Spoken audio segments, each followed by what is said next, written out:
أعوذ بالله من الشيطان الرجيم. بسم الله الرحمن الرحيم. الحمد لله الذي أرسل أنبياء ذوي فطانة بالصدق والتبليغ والأمانة.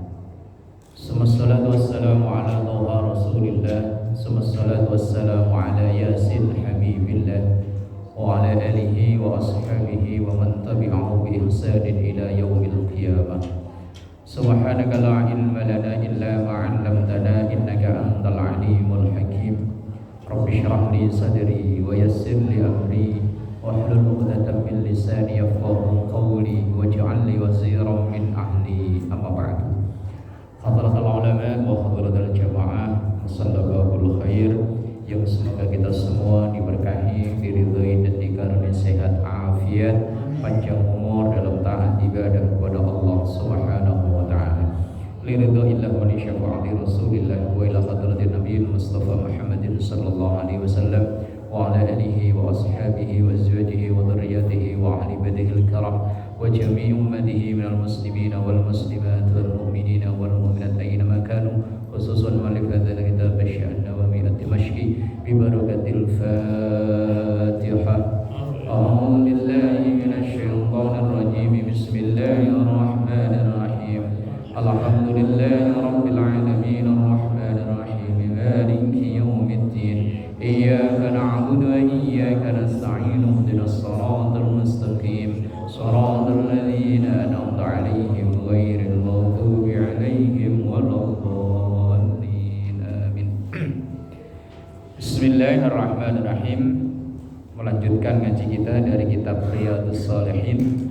Kita memasuki bab yang ke-43. Babu ikrami ahli baiti Rasulillah sallallahu alaihi wasallam wa bayani fadlihi.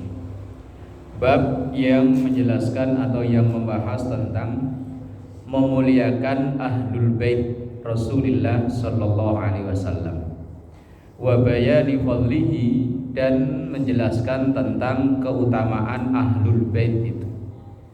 Nah, sekarang udah hampir berapa bulan, mungkin hampir setahun, di media sosial ribut tentang nasab ahlul bait. Kalau gampangnya disebut di Indonesia habaib.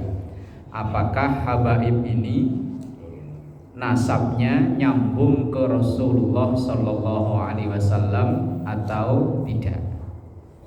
Kalau menurut Kiai Imaduddin Usman, tetangga panjenengan ya, orang Tono ya, beliau menggugat bahwa habaib itu nasabnya tidak bersambung kepada Rasulullah sallallahu alaihi wasallam.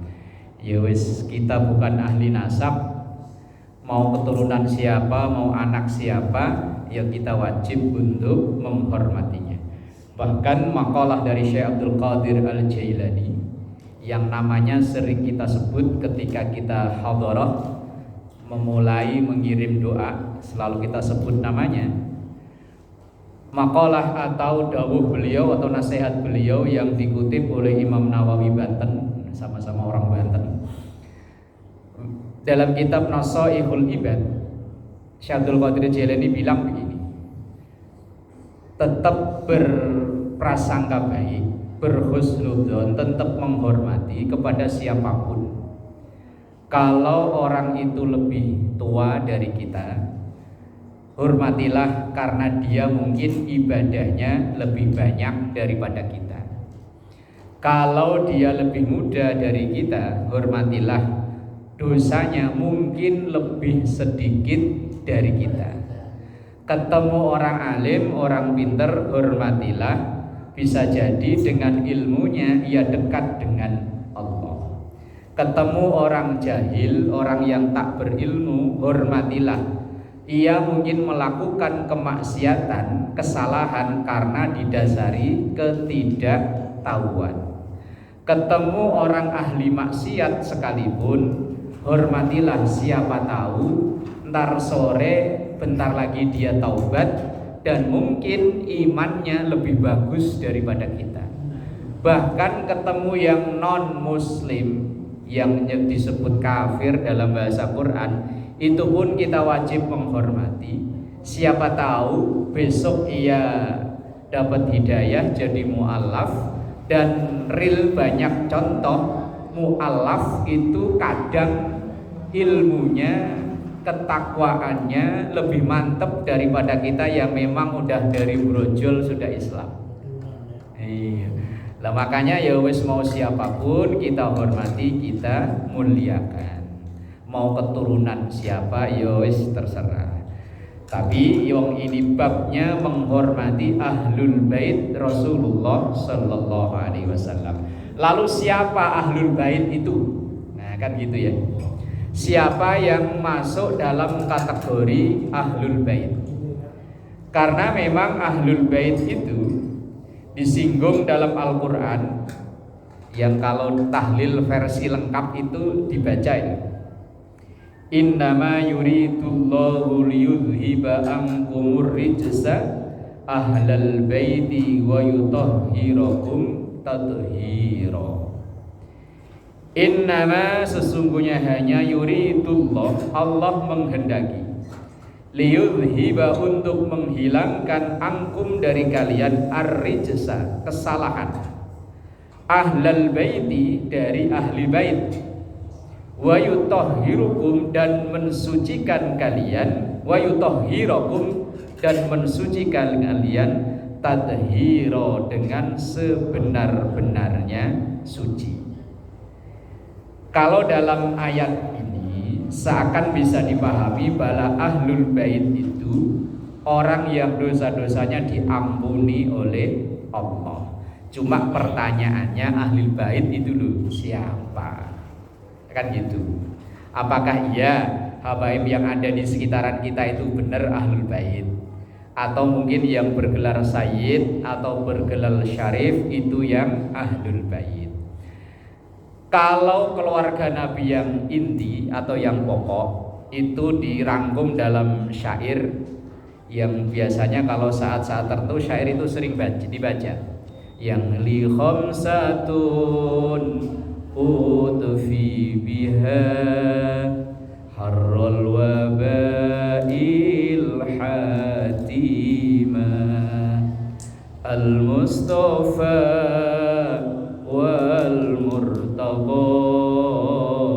wa banahuma wa fatima.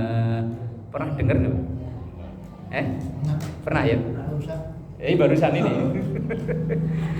Ini dulu biasanya syair ini tuh dibaca kalau musim-musim banyak musibah. Dulu zaman apa ya? Yang belum lama ya, Covid. Itu banyak kiai-kiai pesantren yang mengijazahkan untuk mendawamkan membaca syair ini. Makanya di YouTube itu banyak kayak versi lagunya model-model yang syairnya itu. Li khamsatun udfi biha harral wabail hatima al-mustafa wal murtadha wa banahuma wa fatima ya rabbi bil mustafa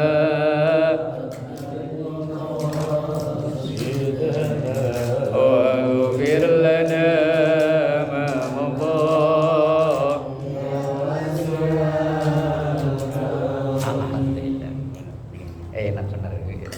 akalannya orang mau minum ya begitu. Akal-akalnya ustadz kalau mau minum itu jamaahnya suruh selawatan. Li khamsatun, aku punya 5 orang. Utufi biha, yang dengan 5 orang itu aku mohon semoga semuanya ditutup. Harral wabah, panasnya wabah. Al-hatimah, yang wabah itu bisa menghancurkan. Artinya mohon pada Allah dengan wasilah yang diminta ya tetap kepada Allah, tapi melalui wasilah 5 orang yang semoga dengan wasilah 5 orang itu wabah yang ada itu segera disudahi oleh Allah.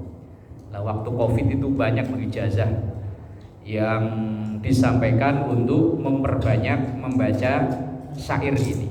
Siapa 5 itu? Al-Mustafa, yaitu Nabi Muhammad sallallahu alaihi wasallam sendiri. Kemudian Al-Murtado. Al-Murtado itu gelarnya Sayyidina Ali. Kadang ada orang memakai nama Ali Murtado. Berarti Ali itu nama aslinya, Murtado itu nama panggilannya, nama gelarnya. Kemudian wa benahuma, dua orang anaknya Ali, yaitu Hasan dan Husain. Wa Fatimah dan Fatimah, putri Rasulullah atau istri dari Ali.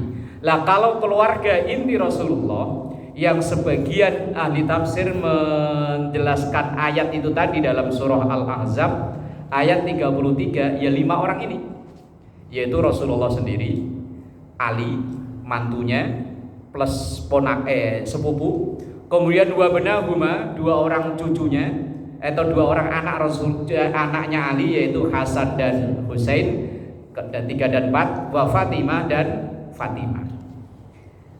Tapi dalam banyak tulisan Ahlul Bait itu ada 4 pendapat. Siapa Ahlul Bait itu? Yang pertama, Ahlul Bait itu adalah keluarga Nabi yang dari Bani Hashim atau Bani Muttalib. Ayah Rasulullah itu kan Abdullah bin Abdul Muttalib. Maka anak keturunan Abdul Muttalib semuanya ke bawah sampai sekarang, itulah yang disebut dengan Ahlul Bait. Dan ini, kelompok ini atau dari Bani Hashim dan dari Bani Muttalib ini oleh Rasulullah sendiri diharamkan untuk menerima zakat. Makanya kalau ada orang ngaku keturunan Rasulullah kok malah justru datang minta zakat, minta dikeprok harus sendal. Rasulullah sendiri ketika cucu beliau, wallahu alam Hasan apa Husain, masih kecil, ketika melihat para sahabat yang menjadi panitia ngumpulin zakat, itu cucu yang masih kecil tadi itu ngambil kurma hanya 1 butir, ditelen, itu langsung ininya dipukul supaya itu keluar lagi. Karena Rasulullah tidak mau anak cucunya memakan harta zakat. Nah, dari Bani Hashim, dari Bani Muttalib ini diharamkan untuk menerima zakat. Ini pendapat yang pertama. Dan itu yang disampaikan oleh Imam Syafi'i. Kemudian menurut Imam Ibnu Abdil Bar, bahwa yang dimaksud Bani Hashim itu adalah istri dan anak-anak Rasulullah. Jadi istrinya dan anak-anaknya terus ke bawah. Kalau tadi Imam Syafi'i kan bukan hanya istri dan anaknya, tapi paman-pamannya yang dari Bani Muttalib. Kemudian yang ketiga, Imam Baihaqi bilang Ahlul Bait itu atau Alu Rasulullah, atau yang biasa kalau kita salawat membaca Allahumma sholli ala Sayyidina Muhammad wa ala Ali. Ali itu kalau tulisannya pakai ain, Ali itu nama orang. Tapi kalau Ali tulisannya pakai hamzah itu artinya keluarga. Wa ala ali Sayyidina Muhammad. Kalau kita tahiyat kan bacanya gitu ya. Allahumma sholli ala Sayyidina Muhammad wa ala ali Sayyidina Muhammad. Ali itu artinya keluarga. Lah keluarga yang itu yang dimaksud siapa? Kalau Imam Al Baihaqi mengatakan semua pengikut Rasulullah sampai hari kiamat itu masuk dalam Ali itu tadi, keluarga Nabi. Insya Allah kita ini masuk. Insya Allah. Nah kemudian yang keempat, menurut Qadhi Iyad, Imam Qadhi Iyad, berdasarkan hadis Rasulullah Sallallahu Alaihi Wasallam, ketika beliau ditanya, Su'ila Rasulullah Sallallahu Alaihi Wasallam atau Su'ila Rasulullah Sallallahu Alaihi Wasallam, Rasulullah ditanya, Man alu Muhammadin, siapa sih yang masuk dalam Ali atau alu itu artinya keluarga Muhammad? Faqala, maka Rasulullah menjawab, kullu taqiyyin, setiap orang yang bertakwa. Walaupun kita ini keluarga, tapi bukan dari sisi nasab. Sisi apa? Nasib kali ya? Nasib, karena kita terlahir sebagai umatnya Nabi Muhammad Sallallahu Alaihi Wasallam. Secara umum, kullu taqiyyin, setiap orang yang bertakwa dari umat Nabi Muhammad diakui sebagai keluarganya. Kayak di sini umpama, walaupun bukan anak cucu mantu Pak Haji Mat Sani, tapi diaku keluarga besar Babul Khair. Lah itu Rasulullah walaupun bukan nasab dari beliau, mungkin kita ini waktu di zaman Rasul entah kita ini berada di tubuhnya siapa ya nggak tahu ya. Apa tubuhnya Abu Jahal, apa tubuhnya Abu Lahab, apa mboh ya nggak tahu lah kita. Yang penting pokoknya kita sekarang alhamdulillah insyaallah termasuk orang yang bertakwa. Kullu taqiyyin, setiap orang yang bertakwa itulah keluarga Rasulullah sallallahu alaihi wasallam. Kalau yang seberang sono pada ribut ya wis biarin. Biarin, kita ya nggak usah ikut-ikut menjelekkan sono, menjelekkan sini. Wong bisa jadi orang yang bertengkar itu kemungkinan yang benar yang mana kan kita nggak tahu pasti. Ya kalau memang kita pro ke yang sebelah ya monggo, tapi jangan menjelekkan yang sebelah. Takutnya yang kita jelekkan itu ternyata orang-orang baik, orang-orang alim yang dekat dengan Allah. Ketika ia tersinggung khawatirnya itu. Bismillahirrahmanirrahim.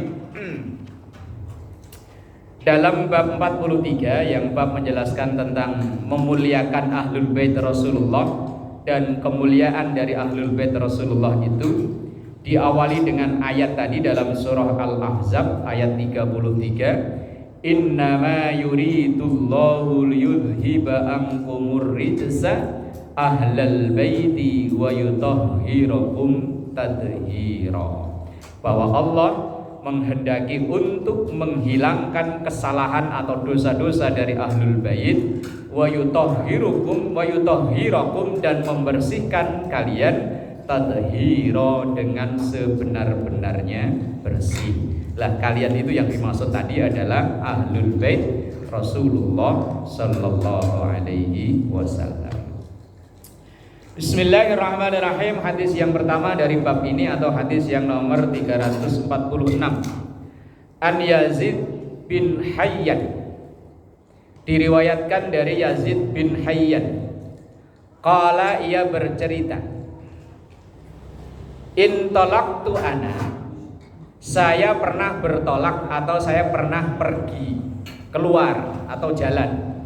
Ana saya wa Husaini bin Sarrah, dan didampingi oleh Husain bin Sabrah, wa Amr bin Muslim, dan Amr bin Muslim. Ketiga orang ini yaitu Yazid bin Hayyan, Husain bin Sabrah, dan Amr bin Muslim, ila Zaid bin Arqam, menghadap ke salah seorang sahabat yang bernama Zaid bin Arqam. Lah Zaid bin Arqam ini salah satu seorang sahabat Ansor, asli penduduk Madinah. Ia masuk Islam saat awal-awal Rasulullah hijrah. Jadi Zaid bin Arqam itu masuk Islam masih anak-anak. Ketika Rasulullah pindah ke Madinah, itu masih anak-anak. Sehingga ketika terjadi perang Uhud, ini Zaid bin Arqam ikut daftar tapi ditolak oleh Rasulullah karena belum cukup umur. Disuruh udah balik lagi, ntar kapan-kapan silakan, tapi sekarang belum. Nah, itu sahabat Zaid bin Arqam. Kemudian yang meriwayatkan hadis ini namanya Yazid bin Hayyan. Ia bercerita, laqad laqita ya Zaid khairan katsira. Wahai Zaid bin Arqam, laqad laqita, sungguh engkau menjumpai khairan katsira, kebaikan yang banyak. Di antaranya ra'aita Rasulullah sallallahu alaihi wasallam, engkau melihat langsung Rasulullah. Berarti yang meriwayatkan hadis ini golongan tabi'in, orang yang belum pernah melihat Rasulullah. Kan Rasulullah, kemudian sahabat, setelah sahabat baru tabi'in. Nah, termasuk Yazid bin Hayyan ini adalah tabi'in, ia menjumpai sahabat.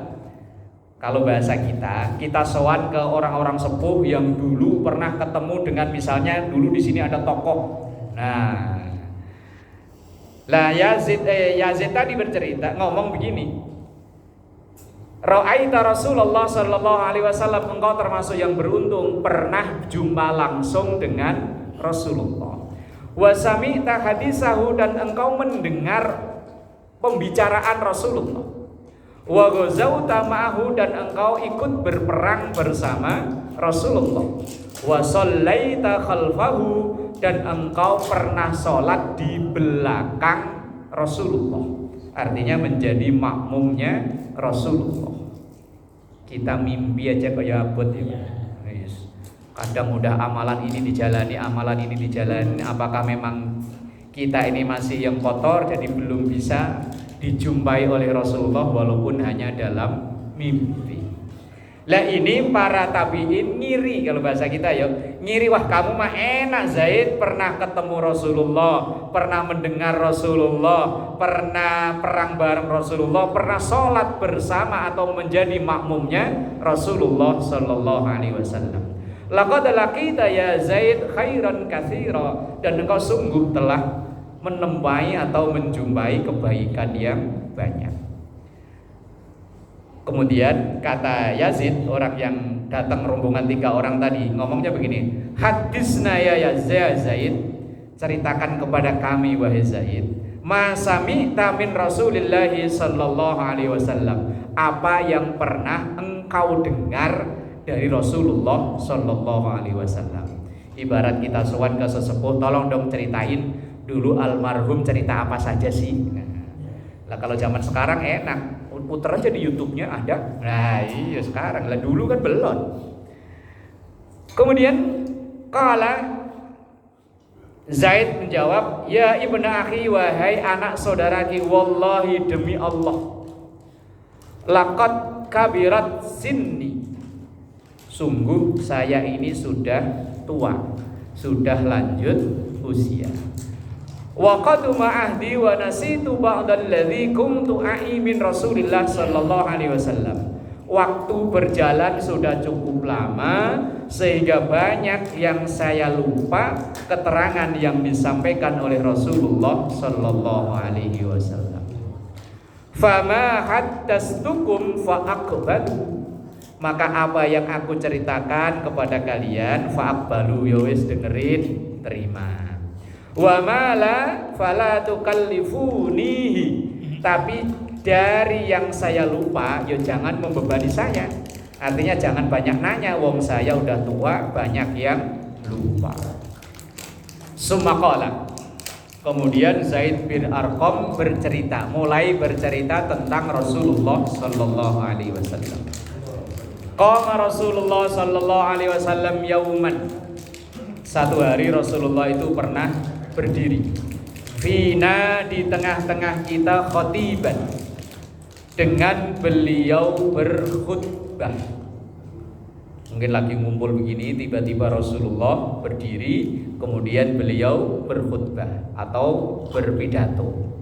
Bima in yud'a khamma, yang saat itu berada di dekat sumber air, baina Makkah wal Madinah, antara Makkah dan Madinah. Fahamidallah, maka Rasulullah mengawali dengan memuji Allah. Yang kita ikuti sampai sekarang, kalau mau pidato ya diawali dengan alhamdulillah, dengan berbagai ragam jenis. Ada yang innal hamdalillah, ada yang hamdan syukron lillah, wis terserah. Kalau ikut Rasulullah, pertama orang berpidato ya memuji Allah. Orang berdoa ya sama, awalnya memuji Allah. Wa asna alaihi, kemudian dilanjut dengan berbagai macam pujian kepada Allah. Ya mungkin muqaddimahnya agak panjang. Yang isinya muqaddimah itu rata-rata adalah memuji Allah dan Rasulullah sallallahu alaihi wasallam. Wa wa'adha, kemudian Rasulullah memberi mau'idhah, memberi nasihat. Wa dzakkara, dan Rasulullah memberikan peringatan. Tsumma qala, kemudian beliau melanjutkan pidatonya atau khutbahnya, amma ba'du. Sama kayak orang pidato sekarang, amma ba'du. Amma ba'du itu artinya sesudah itu semua. Artinya sesudah memuji Allah, sesudah kalau kita ya, sesudah memuji Allah, sesudah memuji Rasulullah, mendoakan umat-umat Rasulullah, itu arti dari amma ba'du. Amma adapun ba'du sesudah itu semua. Ala ayyuhan nas, ala ingatlah, ayyuhan nas, wahai sekalian manusia, fa inna ma'ana, ini sabda atau pidatonya Rasulullah, bahwa sesungguhnya saya basyarun. Basyarun itu manusia sama kayak kita. Manusia dalam Al-Quran itu kan kadang memakai lafaz anas, seperti qul a'udzu birabbin nas, malikin nas, ilahin nas, artinya manusia. Kadang memakai insan, laqad khalaqnal insana fi ahsani taqwim, insan. Wal asri innal insana, insan artinya sama manusia. Kadang manusia itu memakai bani Adam, ya bani Adam khudhu zinatakum inda kulli masjid, yang dimaksud bani Adam ya manusia. Kadang memakai bashar, seperti di ujung surah Al-Kahfi itu, qul innama ana basyarum mislukum yuha ilayya annama ilahukum ilahu wahid. Akhir surah Al-Kahfi. Lah dalam Al-Quran diterjemahkan Indonesia sama manusia semua, tapi kadang memakai anas, kadang memakai insan, kadang memakai bani Adam, kadang memakai bashar. Kalau dalam Al-Quran penyebutan kok beda-beda, itu punya maksud yang berbeda. Nas, manusia, itu dilihat dari manusia sebagai makhluk sosial, bahwa kita hidup bertetangga, hidup berkeluarga, itu memakai lafaz anas. Insan itu manusia dilihat dari sisi individu dan kepribadian. Ada orang baik, ada orang jahat, ada orang pelit, ada orang dermawan, itu memakai lafaz insan. Ada memakai bani Adam, itu dilihat manusia dari sisi historis atau sejarah, bahwa kita ini keturunan Nabi Adam. Walaupun dulu zaman saya sekolah ada pelajaran biologi, bahwa manusia itu katanya keturunan monyet, madepnya ke sini lah gitu. Enggak sama ketua juga. Iya kan? Udah SMP belum? Belum ya. Dulu ada kan ya? Iya. Dulu zaman saya masuk SMP itu tahun 93 kalau nggak salah. Ada pelajaran IPA biologi, bahwa ada seorang ilmuwan namanya Charles Darwin dari Australia menyimpulkan bahwa manusia itu adalah hasil evolusi dari, nggak mau bilang. Takut ya. Lah iya. Lah mosok ganteng-ganteng begini dibilang keturunan. Lah iya, kalau saya sih nggak terima Pak ya. Lah kalau ada yang terima ya monggo lah, silakan. Kalau saya mau ogah. Ya mending milih keturunan Nabi. Kalau dalam Islam ya dari sisi historis, dari sisi sejarah, bahwa kita ini keturunan Nabi. Lah kadang manusia itu memakai bashar. Bashar itu dilihat dari sisi fisik. Lah maka kalau dari sisi bashar, yo kita itu nggak jauh beda. Rasulullah makan, kita yo makan. Rasulullah capek, kita yo capek. Rasulullah berkeluarga, kita yo berkeluarga. Rasulullah meninggal, yo kita yo bakal ya.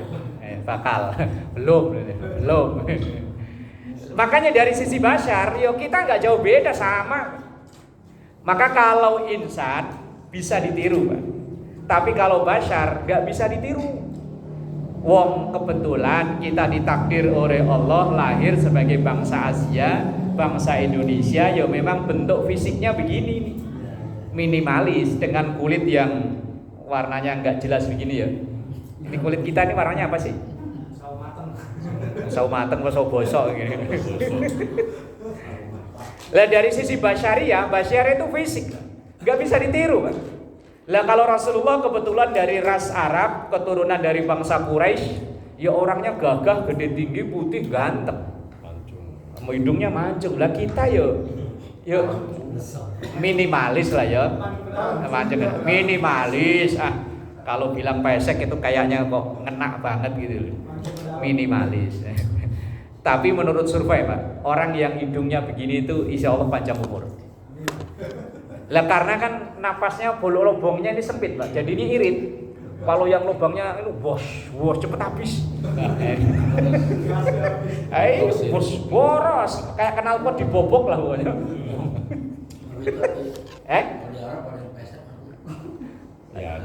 Nggak ada, makanya orang sono cepet matinya. Mending orang sini. Makanya kadang kalau ada orang acara 7 bulan ya, bacain Yusuf, bacain Maryam. Konon katanya biar ganteng kayak Yusuf, biar cantik kayak Maryam. Kalau kata saya ngimpi. Lah kalau bapaknya begini nih, lahir ya nggak jauh-jauh dari begini udah. Lah iya kan? Lah nggak jauh beda, pokoknya hampir mirip. Lah kalau malah beda, menimbulin suudon, Pak. Lah umpama udah ada orang Cipucang sini, kebetulan orangnya pendek, hitam, pesek. Enggak ya. Contoh, enggak nunjuk nama kok ya. Orangnya hitam, pendek, pesek, suami istri. Enggak nunjuk, saya ke atas. Umpama suami istri modelnya sama persis. Kemudian ketika dia hamil, istrinya hamil, baca Yusuf rajin, pagi sore siang malam baca Maryam rajin. Begitu lahir, Pak. Lah kok seandainya bener itu lahirnya mancung putih, badannya tinggi. Lah kok orang sini kok diundang acara apa itu? Marhabanan, cukur rambut. Lah kan umumnya kalau di sini kan bayinya dikelilingin, Pak ya. Digendong keliling. Lah bapaknya pesek pendek, anaknya mancung. Lah orang sambil marhaban ya. Sambil gini. Anaknya beda. Nurul ini. Apa dulu maknya pernah jadi TKW? Ini basyariah itu dalam hadis ini innama ana basyar. Bahwa saya ini dari sisi kemanusiaan ya sama kalian ya sama. Yo makan, yo minum, yo capek, yo haus, yo kalau haus yo minum, yo minum. Ini akal-akalan aja nyari contoh haus. Lah yuk dari sisi basyariah sama. Lah maka di sini innama ana basyarun. Sesungguhnya saya ini dari sisi kemanusiaan, dari sisi basyariah, dari sisi fisik ya sama.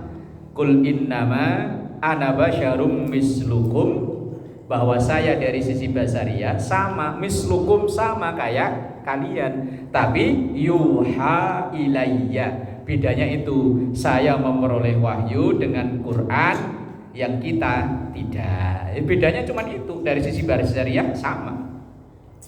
Yushiku ayyati Rasulullah Rabbi faujibu. Dan ketika saya dipanggil untuk menjadi utusan Allah, ya saya ikuti atau sami'na wa ata'na. Wa ana tarikun fikum, dan saya meninggalkan untuk kalian atau mewariskan untuk kalian sakolain, 2 peninggalan. Awwaluha, yang pertama yakni kitabullah, kitab Allah Al-Qur'an. Fihi, di dalam kitabullah itu al-huda, petunjuk atau arahan, wan nur, dan cahaya. Fakhudhu, maka ambillah atau pegang kuat-kuatlah bi kitabillah, dengan kitab Allah, wastamsiku bihi, dan tetaplah berpegang teguh kepada Quran itu. Fakhassa fi ahli bait fakhassa ala kitabillah, dan tetaplah berkuat atau berpegang kuatlah dengan kitab Allah. Wa raghaba fihi tsumma qala, kemudian Rasulullah melanjutkan sabdanya.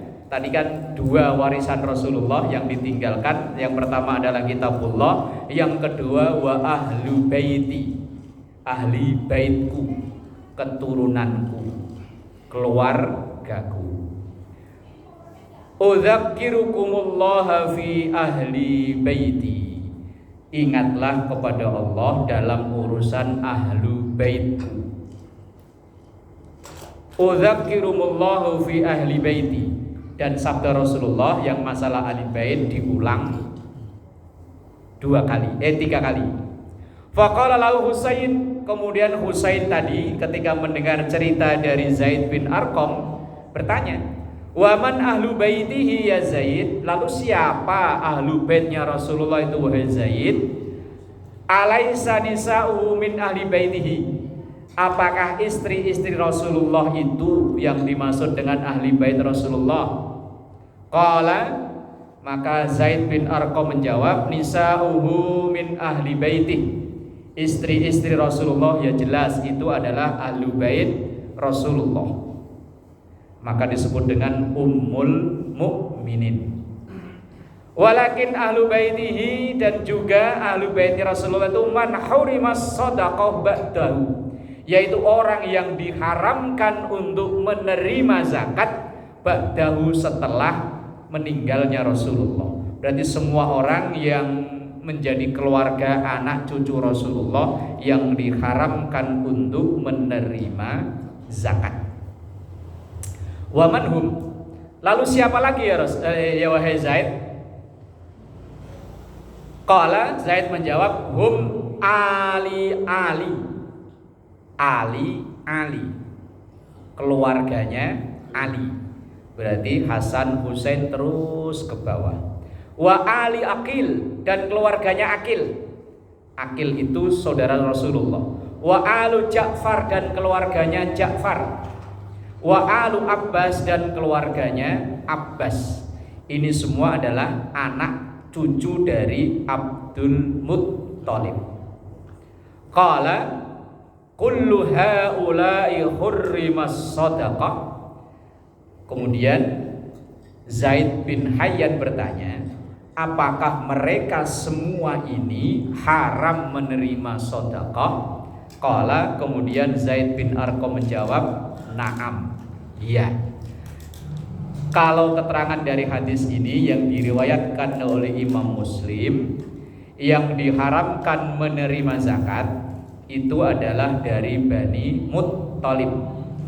Bani Muttalib itu kan anaknya banyak, di antaranya ya ayahnya Rasulullah, kemudian ada Abbas, ada Ja'far, ada Aqil, ada Ali. Lah itu semua anak keturunannya yang ke bawah. Kalau dia yang mengaku-ngaku keturunan, atau bukan mengaku-ngaku lah ya, yang dia merasa sebagai keturunan dari itu semua, maka ketika ada yang membagi zakat walaupun dia kehidupannya kurang, tetap Rasulullah melarang anak keturunannya dan keluarga besar dari Bani Muttalib untuk menerima zakat. Lah kalau masalah yang beredar di media sosial, satu orang Habib katanya lebih mulia dari 70 ulama. Kalau saya sih nggak setuju. Jam 7 kurang ya bisa ya? Nah itu? Oh kecepatan. Beneran. Ini yang punya masjid. Lah ya kan di media sosial kan ada beredar bahwa satu orang Habib yang bodoh katanya lebih mulia dari 70 apa 60 ulama yang alim. Kalau saya sih nggak setuju. Karena dalam Al-Quran, yarfa'illahu alladhina amanu minkum walladzina utul ilma darajat. Bahwa yang dimuliakan oleh Allah itu orang yang iman, satu. Kemudian yang punya ilmu. Dari keturunan siapa kalau memang dia ilmunya yang istimewa, kemudian ketakwaannya istimewa, dialah yang lebih mulia. Walaupun dia keturunan orang mulia, jangankan hanya keturunan anak sekalipun, kalau dia kelakuannya kayak Kan'an itu kan jelas ya keturunan anaknya Nabi mana. Tapi kalau kelakuannya kayak begitu, ya wis akhirnya ditenggelamin oleh Allah. Walaupun dia anaknya Abu Jahal itu punya anak laki-laki namanya Ikrimah. Ikrimah ini orang yang ketakwaannya bagus, keilmuannya bagus, sahabat termasuk golongan sahabat muda yang intelektual muda yang cerdas. Maka ya dimuliakan walaupun anaknya Abu Jahal, walaupun anaknya Nabi. Kalau anaknya Nabi Nuh, Kan'an, ya ditenggelamin oleh Allah. Jadi Islam itu tidak diskriminatif. Mau keturunan siapa, mau dari bangsa mana, kalau memang dia prestasi imannya bagus, prestasi ilmunya bagus, dialah yang mulia. Inna akramakum indallahi atqakum wallahu a'lam bissawab. Al-Fatihah. Alhamdulillah.